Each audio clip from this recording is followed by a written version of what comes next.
तर सुरुवातीला हे करत असताना सुरुवातीला अंदाज सांगतो, पाऊस पाहिजे का तुम्ही म्हटलं तर लगेच सांगतो.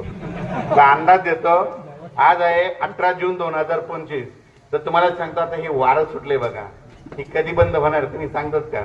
नाही सांगू शकणार. पण तुम्ही बघा 25 तारखेला मात्र याचं पान देखील हलणार नाही, म्हणून हे अंदाज लक्षात यायचा. म्हणजे 24 जून पर्यंत हे वारं चालू राहणार आहे, म्हणून हे अंदाज लक्षात यायचा. 25 जून नंतर वातावरणात बदल होणार आहे.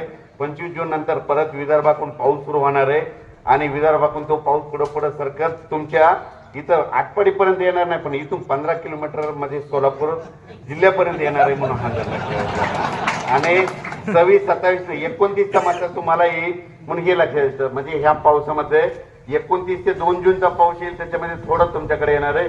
खूप काय मोठं होणार नाही, फक्त जास्त पाऊस पूर्व विदर्भ, पश्चिम विदर्भ, मराठवाड्यात तिकडेच पडणार आहे, म्हणून ह्या अंदाज लक्षात घ्यायचा. तर एक तुम्हाला सांगतो, योगायोगाने सांगतो की आटपाडी या ठिकाणी, म्हणून तुम्हाला एक सांगू इच्छितो, भविष्यामध्ये दरवर्षी तुम्ही दुष्काळग्रस्त असतात बघा, पण कशामुळे असतात हे तुम्हाला आतापर्यंत कोणी सांगितलं नाही.